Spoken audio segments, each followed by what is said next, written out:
Buletin Didik 17 Januari bersama saya Khairi Hazam Muhammad Asri. Assalamualaikum dan salam sejahtera.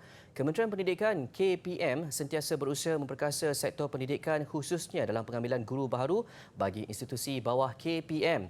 Justru Suruhanjaya Perkhidmatan Pendidikan SPP diminta untuk segera menyelesaikan pengambilan khas guru secara one-off. Menteri Kanan Pendidikan Datuk Dr. Razzie Jidin berkata, ia bagi membolehkan penempatan 18,702 pegawai perkhidmatan pendidikan dibuat sebelum sesi persekolahan akan datang bermula. Datuk Dr. Razzie dalam perkongsian di laman Facebook memaklumkan, perkara tersebut merupakan antara isu utama dalam perbincangan beliau ketika menerima kunjungan pengerusi SPP yang baharu, Datuk Seri Mazlan Yusof di pejabatnya siang tadi. Jelas beliau, ia adalah penting bagi menyediakan guru berkualiti yang mencukupi dalam usaha memenuhi kekosongan jawatan sedia ada. Perkara lain yang turut dibincangkan adalah mengenai pelantikan perkhidmatan guru secara kontrak dan guru interim bagi mata pelajaran Bahasa Inggeris lantikan tahun 2019 yang akan tamat kontrak pada April ini. Juga urusan lantikan bagi guru interim mata pelajaran pendidikan Islam serta guru interim JPN Sabah dan Sarawak yang kontrak mereka juga akan tamat tahun ini. Selain itu, Datuk Dr. Razzie berkata pihaknya bersama SPP akan meneliti isu berkaitan lebihan graduan pendidikan bagi mata pelajaran tertentu. Ia termasuk graduan pendidikan awal kanak-kanak PAKK. Menteri Kanan Pendidikan itu berkata dalam pertemuan itu, mereka juga membincangkan isu pengambilan anggota kumpulan pelaksana AKP yang perlu disegerakan bagi membantu melancarkan pengoperasian sekolah. Kementerian Pengajian Tinggi KPT memperkenalkan rangka tindakan kesejahteraan pendidikan tinggi atau Sejahtera IPT. Menurut Menterinya Datuk Seri Dr. Noraini Ahmad, ia merupakan pelan jangka masa sederhana KPT bagi meneruskan momentum kecemerlangan pendidikan tinggi yang terkesan akibat pandemik COVID-19. 7 strategi utama menjadi asas Sejahtera IPT. Ia termasuk mengukuhkan ekosistem kampus yang selamat, memperkukuh kebolehpasaran graduan, memperkasakan agenda pendigitalan, memantapkan jaringan kolaborasi strategik, memacu kesejahteraan komuniti, mempersada kecemerlangan institusi dan menyemarak semangat #KPT Prihatin. Di bawah strategi pertama, beliau turut mencadangkan agar dasar dan perkhidmatan berkaitan kesihatan mental di IPT diberi perhatian serius dan diperkukuhkan. Saya juga ingin IPT mengambil pendekatan agar menawarkan lebih banyak program yang bersifat lintas disiplin sebagai industri kreatif dengan keusahawanan digital bagi menghasilkan kreatifpreneur.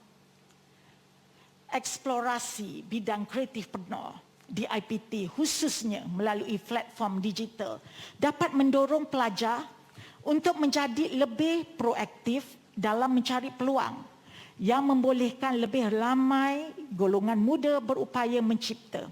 Beliau berkata demikian dalam Majlis Amanat Menteri Pengajian Tinggi untuk tahun ini secara dalam talian siang tadi. Dalam pada itu, KPT juga akan memulakan pembangunan pelantar pembelajaran digital kebangsaan. Ia bertujuan memberi ruang dan peluang kepada lebih ramai individu untuk mendapat akses kepada pembelajaran di samping memperkasakan pembelajaran sepanjang hayat. Pihak KPT sentiasa komited memastikan peranannya dalam menyumbang kepada pemulihan ekonomi negara dapat dilaksanakan sekaligus memberi manfaat kepada generasi muda. Universiti Malaysia Perlis UNIMAP akan memanfaatkan 10 pusat teknologi COT yang sedia ada sebagai pusat kompetensi bagi memenuhi keperluan masyarakat dan industri. Raja Muda Perlis Tuanku Syed Faizuddin Putra Jamalul Lail bertitah peranan pusat tersebut adalah menawarkan perkhidmatan menyelesaikan perkara berkaitan teknologi bagi memenuhi keperluan masyarakat dan industri. Tuanku Syed Faizuddin yang juga Chancellor UNIMAP bertitah Perpustakaan Tuanku Syed Faizuddin Putra PTSFP akan terus memperkasakan peranannya sebagai hub komuniti untuk warga universiti dan komuniti sekitar seiring dengan konsep UNIMAP for Society. Baginda juga bertitah Ronald McDonald House Charities RMHC Sensory Room merupakan fasiliti terkini yang dibangunkan oleh PTSFP bagi memenuhi keperluan meningkatkan keupayaan deria dalam kalangan golongan autisma. Kemudahan ini telah mula beroperasi pada pertengahan tahun lepas, menempatkan sistem rangsangan deria yang dikenali sebagai Snodgeland. Sistem ini yang bernilai lebih RM100,000 disumbangkan sepenuhnya oleh RMHC. Tarikh peralihan ke fasa endemik dijangka diputuskan dalam mesyuarat Kuartet Menteri COVID-19 minggu depan selepas menerima taklimat Kementerian Kesihatan KKM, Kementerian Luar Negeri MOFA dan beberapa pihak berkaitan. Menurut Menteri Kanan Pertahanan Datuk Seri Hishamuddin Tun Hussein, taklimat antaranya membabitkan situasi semasa banjir, jangkitan Omikron dan pengembara khususnya dari Arab Saudi. Taklimat daripada KKM, daripada MOFA, daripada pihak-pihak lain untuk kita bentangkan kepada jawatan kuasa khas yang dipengerusikan COVID yang dipengerusikan oleh Yang Amat Berhormat Perdana Menteri untuk menentukan, membuat keputusan dan mengumumkan bila tarikh sebenarnya untuk kita mula beralih ke fasa endemik. Beliau berkata demikian dalam sidang media selepas menyampaikan amanat Tahun Baharu 2022 untuk kementeriannya di Wisma Perwira Ibu Negara. Tambahnya, keputusan fasa peralihan ke endemik tidak akan dilakukan secara sebarangan. Justru penangguhan fasa itu melibatkan tempoh 2 hingga 3 minggu dari tarikh asal, iaitu minggu pertama Januari.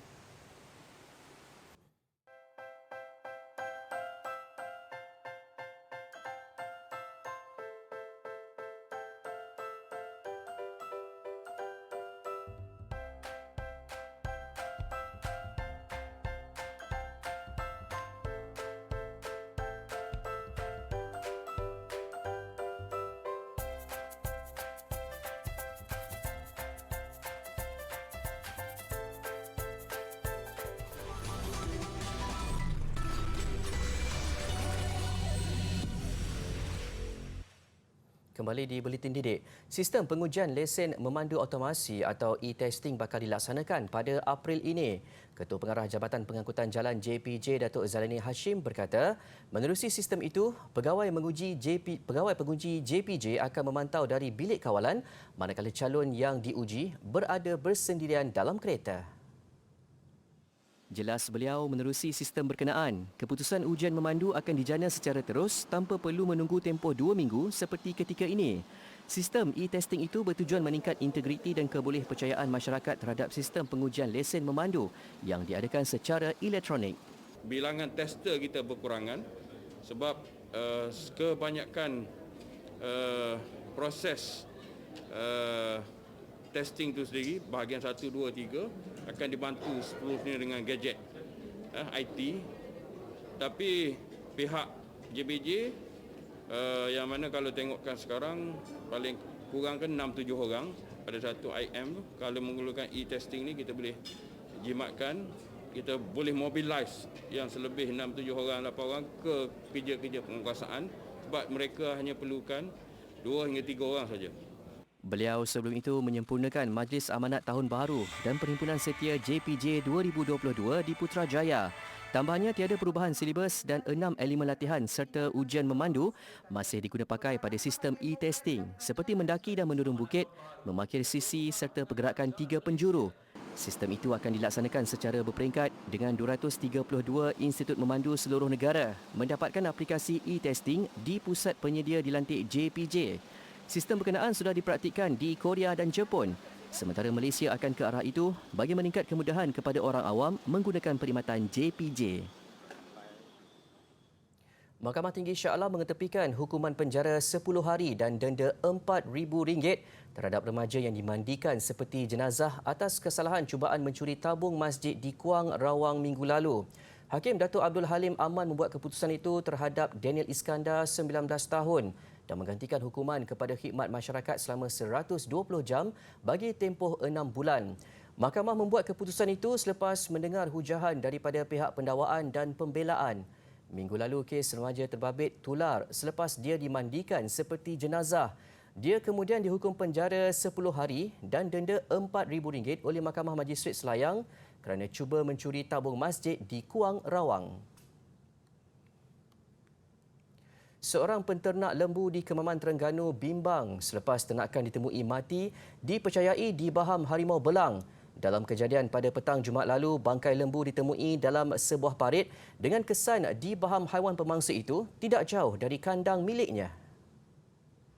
Ramli Muhammad, 65 tahun, mengusahakan ternakan lembu di kebunnya yang terletak di Kampung Cabang sejak tahun 2018.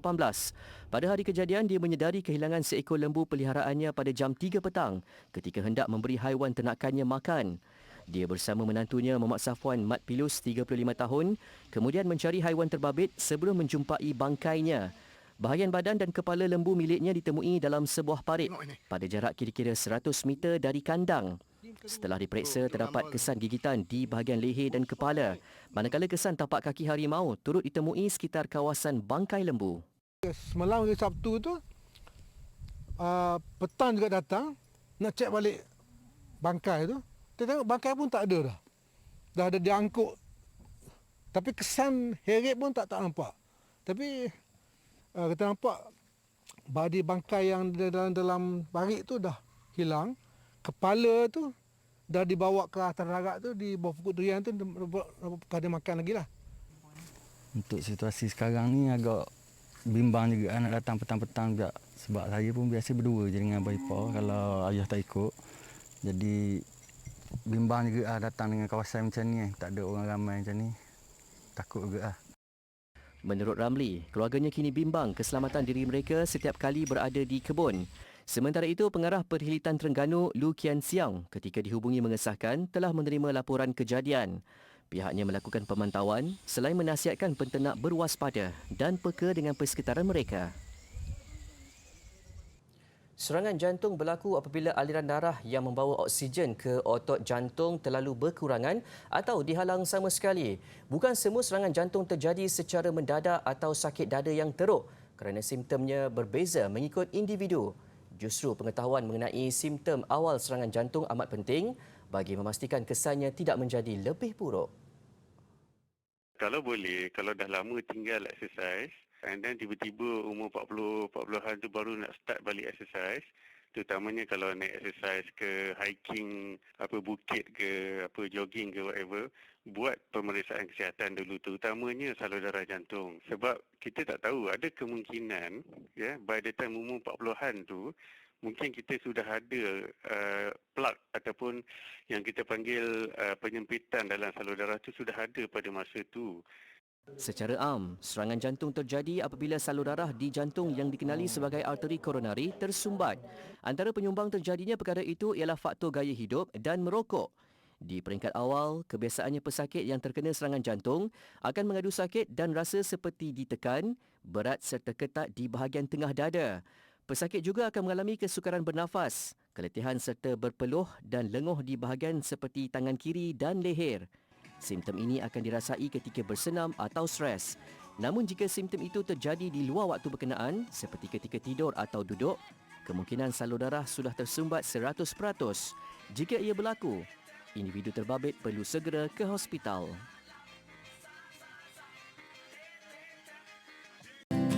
Nak tahu tak macam mana selipar kita boleh mencengkam? Hari ini saya ada satu selipar dan saya akan pakai dan kita akan tengok macam mana selipar ini mencengkam di permukaan bawah.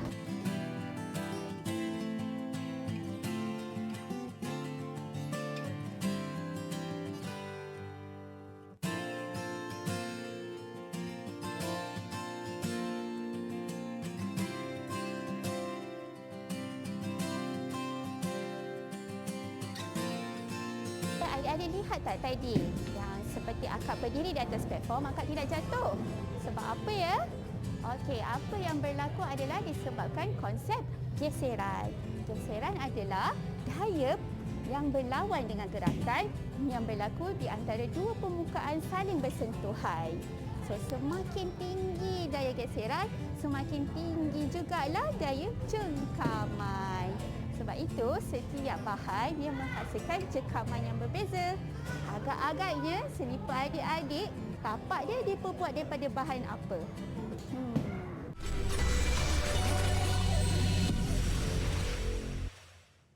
Pengambilan dos penggalak vaksin COVID-19 bukan sahaja memberi pelindungan tambahan, tetapi ia juga satu kelegaan apabila berada di kawasan awam.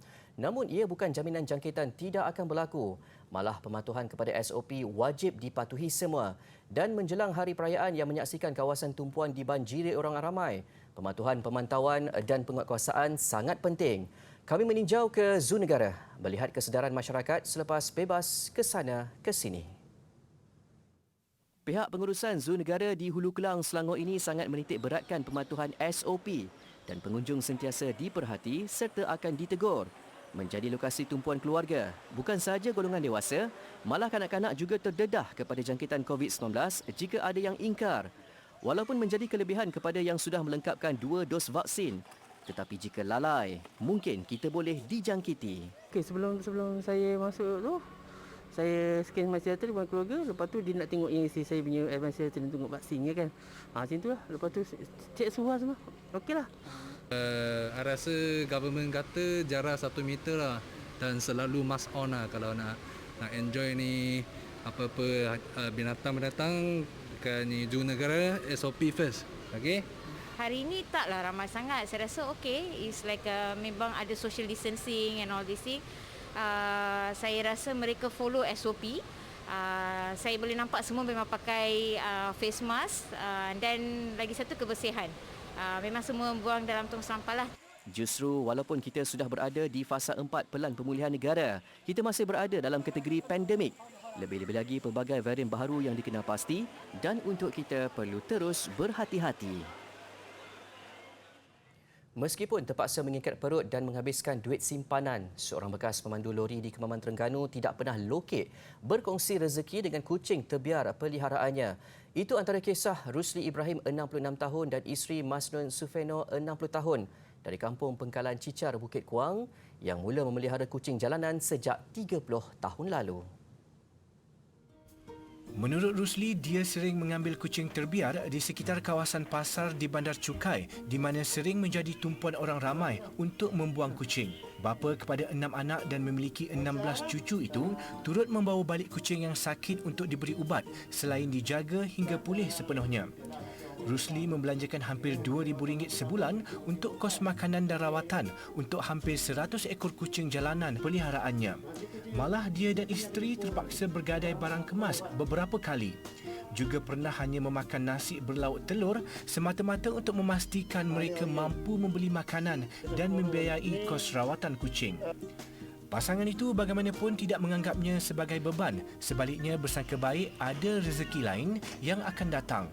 Saya bersyukur, berterima kasih kepada sahabat-sahabat, grup-grup yang mana memberi sumbangan sekarang hampir dalam 2,000 lebih lah. Memberi sumbangan untuk baik pulih kandang kucing ni. Lepas tu sumbangan daripada YB Ustaz Azri pun ada juga sedikit. Daripada OSPD Polis Kemaman pun ada juga sedikit. Lepas tu daripada sahabat-sahabat pun ada jugalah orang. Jelasnya dia bercadang untuk membesarkan lagi pusat jagaan kucing jalanannya sekiranya mempunyai dana yang mencukupi pada masa hadapan. Bagi individu yang ingin menyumbang makanan kucing atau menghulurkan sumbangan dana untuk kucing di rumah perlindungan itu, boleh berbuat demikian di nombor akaun serta talian tertera.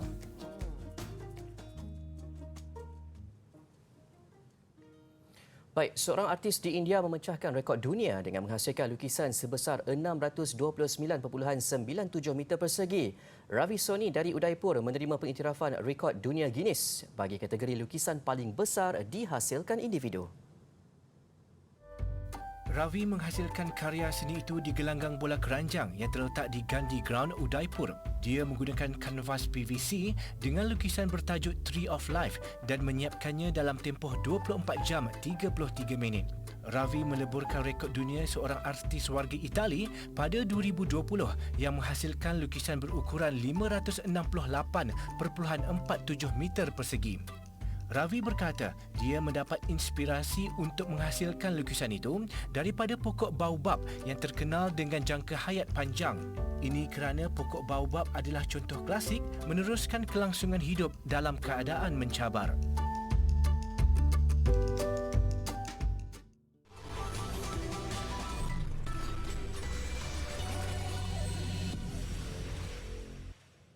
Terima Terima kasih kepada anda yang terus saja bersama kami di Buletin Didik. Sukan, pengumuman Perdana Menteri Datuk Seri Ismail Sabri Yaakob membabitkan sumbangan 10 juta ringgit daripada kerajaan kepada Persatuan Bola Sepak Malaysia FAM pada tahun ini pastinya satu suntikan moral kepada industri bola sepak negara untuk kembali bersaing selepas menerima kritikan hebat kebelakangan ini. Bagi menunjukkan sokongan kerajaan kepada pembangunan bola sepak negara, maka saya ingin mengumumkan bahawa kerajaan pada tahun 22 ini akan menyumbangkan sebanyak 10 juta ringgit kepada FAM. Datuk Seri Ismail Sabri Yaakob pagi tadi hadir merasmikan Majlis Pecah Tanah Ibu Pejabat Baharu Persatuan Bola Sepak Malaysia FAM di Presin 5 Putrajaya. Kerajaan menurut beliau sentiasa berusaha melakukan yang terbaik bagi membantu perkembangan mutu bola sepak negara. Pelan Hala 7 atau F30 yang dilancarkan FAM pada 2018. Dilihat kesungguhan badan induk itu melaksanakan pelan menyeluruh ke arah menjadikan Malaysia sebuah negara bola sepak yang disegani. Perdana Menteri dalam ucapannya turut melahirkan kekaguman peningkatan prestasi bola sepak Vietnam. Apa yang membezakan Malaysia dan Vietnam? Jawapannya adalah pembangunan bola sepak di peringkat awal. Kunci kepada peningkatan prestasi pasukan Vietnam ialah Akademi Hoang An Gia Lai yang menjalinkan kerjasama dengan pasukan Arsenal, Sekolah Bola Sepak Perancis, JMG Academy dan sokongan konglomerat Vietnam.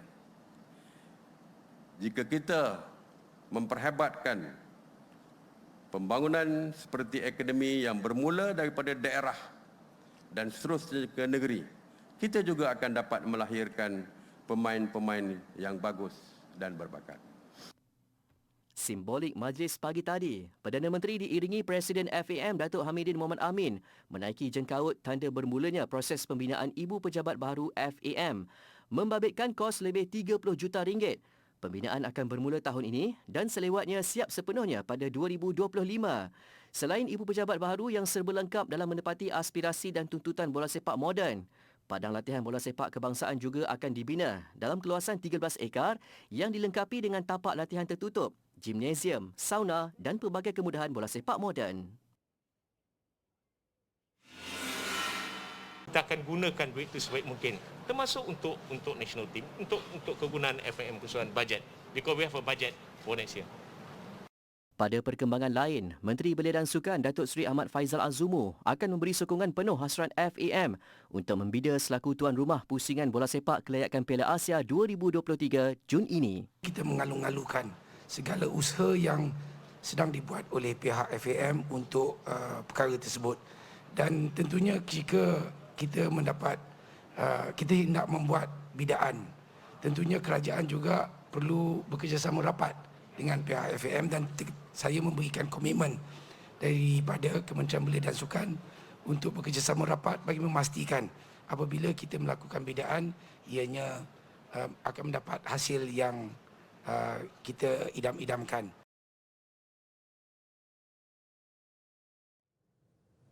Pengalaman beraksi di pentas antarabangsa jelas membantu pelumba go-kart negara Putera Adam Halim pada saingan kejuaraan karting Malaysia 2021. Walaupun baru mencecah 16 tahun, Putera Adam berjaya mengesahkan gelaran juara keseluruhan bagi kategori senior. Putera Adam sememangnya diletakkan sebagai pilihan utama untuk mencerai kategori senior walaupun berdepan saingan pelumba yang lebih berusia dan berpengalaman. Apatah lagi reputasinya selaku pelumba go-kart pertama negara menaiki podium sebanyak 2 kali pada siri Super WSK Master Itali pada 2016 dan 2017. Perlumbaan terakhir Putera Adam mengungguli saingan dengan kepantasan 16 minit 22.522 saat. Sementara rakan sepasukannya Putera Imran yang ketinggalan 0.328 saat di tempat kedua, manakala Nick Irwan dari pasukan DRM Racing dengan catatan 16 minit 23.823 saat di tempat ketiga. Dengan kejayaan itu, pelumba kelahiran Subang Jaya Selangor ini dinobat selaku juara keseluruhan dengan 522 mata selepas 6 pusingan, sekaligus mengatasi pencabar utamanya Muizzuddin Musyafa Abdul Ghaffar di tempat kedua dengan 497 mata. Raja Arif Raja Azmi di tempat ketiga dengan 451 mata. Masa during the race just now, I felt very nervous, because I didn't have the speed and everyone was catching up. And as soon as I crossed the checker flag, I was just I was really happy, and all of the nervousness was just all gone. It's really important to me lah, obviously, because it was a long season and there were a lot of challenges, but alhamdulillah we were the best lah out of all. Selepas saingan di Sepang, Putera Adam akan kembali berkelana ke Eropah untuk menyertai GT4 di Jerman April nanti. Visual secara dekat perlumbaan bot laju mengakhiri Buletin Didik malam ini. Saya Khairi Hazam Muhammad Asri. Salam hormat dan Assalamualaikum.